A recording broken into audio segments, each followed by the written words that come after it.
وہ فاطمہ الزہرا رضی اللہ تعالیٰ عنہ سب نے نکاح کے پیغام بھیجے گھر میں، سب نے پیغام بھیجے، لیکن حضور نے فرمایا میں رب کی وحی کو دیکھ رہا ہوں، رب مجھے کیا کہے گا۔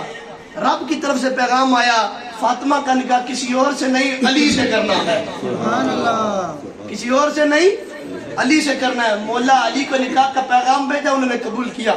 مولا علی بھی پاک رشتے جڑ رہے ہیں۔ مولا علی سے نکاح ہوا جناب فاطمہ الزہرا رضی اللہ تعالی عنہا کا۔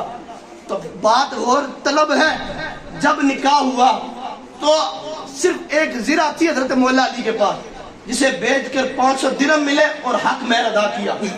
لوگوں نے تانے دیے کہ اتنے غریب شخص سے اپنی بیٹی کا نکاح کر دیا ہے، لیکن کہا تمہیں پتہ نہیں وہ علی ہے، تمہیں پتہ نہیں وہ علی ہے، اس کے پاس زمانے کی خزانے ہیں، اس کے پاس مال و دولت تو بظاہر نہیں ہے لیکن کل کائنات پر نظر رکھتا ہے، وہ علی ہے۔ پاک رشتے ملے تو اولاد ہوئی حسن، حسن پاک، حسین پاک بیٹے پیدا ہوئے جنہوں نے دین کی عمارت کو قائم رکھا، دین کو بچایا، اور انہی پاک نسلوں سے چلتے چلتے چلتے جیلان میں ایک اور پاک بیٹا پیدا ہوا جسے دنیا غوث پاک کے نام سے جانتی ہے۔ یہ بتانے کا مقصد میں کیوں عرض کر رہا ہوں آپ کے سامنے، حضور پاک، خدیجہ الکبریٰ پاک، ان کی بیٹی فاطمہ الزہرا پاک، مولا علی پاک، آگے ان کی نسل چلتے چلتے غوث پاک تک پہنچی، وہ بھی پاک۔ تو پتہ چلا بچہ بھی پاک ہو، نیک ہو، جس سے شادی ہو رہی ہے وہ بھی نیک ہو، نیک کام کرے تو اولاد پاک پیدا ہوتی ہے۔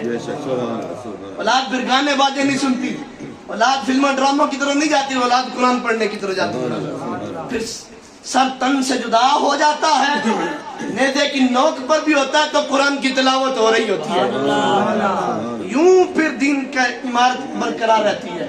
تو آج ہم اپنے گھروں میں غور کریں، ہم کیسے ہیں۔ ہمارے سامنے لوگ یہ اعتراض کرتے ہیں بچہ میری گال نہیں سننا، بچے کی سمجھاؤ، بچے کی میں آخنا میری گال نہیں سننا۔ یہ ہوتا کیا ہے؟ یہ اسی لیے ہوتا ہے کہ ہم نے اپنے والدین کو نہیں سنی ہوتی، ہم نے بے حیائی کو جب پروموٹ کیا ہوتا ہے تو اولاد ہماری تو نافرمان ہونی ہے نا۔ جب ہم اپنی اولاد کو نیک بنائیں گے، ہم اپنی اولاد کو قرآن سکھائیں گے، ہم اپنی اولاد کو دین کا علم، دین کا عالم بنائیں گے تو وہ فرما بردار ہو جائے گا۔ جب ہمیں اپنی اولاد کو سیدھے راستے پر چلائیں گے نا، انعم اللہ علیہم من النبیین والصدیقین والشہداء والصالحین، اس راستے پر جب ہم اپنی اولاد کو چلائیں گے تو وہ نیک پاک ہو جائے گی۔ جب ہم پاک ہوں گے، حضرت موسیٰ جنگی دوست رحمت اللہ تعالیٰ علیہ، سیدہ فاطمہ الزہرا رضی اللہ تعالیٰ عنہ جو حضرت موسیٰ جنگی دوست کی بیوی تھی اور پاک اتنی ہے، پاک اتنی تھی، میں صرف مختصر سا تذکرہ کرنے لگا ہوں۔ جب شادی ہوئی تو ان کے والد نے کیا کہا تھا کہ میری بیٹی ایسی ہے کہ وہ پاؤں سے معذور ہے، ہاتھوں سے معذور ہے، آنکھوں سے معذور ہے، کانوں سے سن نہیں سکتی ہے، آنکھوں سے دیکھ نہیں سکتی ہے، زبان سے بول نہیں سکتی ہے، ایسی میری بیٹی اگر تو نے نکاح کرنا ہے تو کر لے، تو نے نکاح کرے گا تو تیرا وہ سیب معاف ہو جائے گا۔ تو جب نکاح ہوا تو دیکھا کہ ایک حسین و جوان عورت کمرے میں بیٹھی ہے، آنکھیں بھی سلامت، کان بھی سلامت، ہاتھ بھی ٹھیک کام کر رہے ہیں، پاؤں بھی ٹھیک کام کر رہے ہیں، تو حیران ہو گئے، ڈر کر باہر آگے میں کہیں اور تو نہیں آ گیا۔ ان کے والد سے کہنے لگے کہ اندر تو حسین و جوان عورت بیٹھی ہے، آپ نے تو جو حساب بتائے تھے وہ ان میں نہیں ہے۔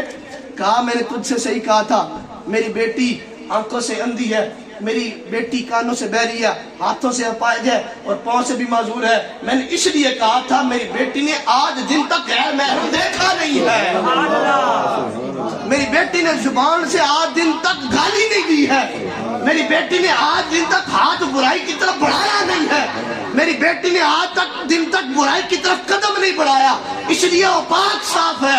جب ماں پاک صاف تھی، باپ پاک صاف تھا تو اولاد پیدا ہوئی جس کا نام شیخ عبد القادر جیلانی، محبوب سبحانی، حسنی حسینی سید پیدا ہوا۔ ماجرا کیا تھا؟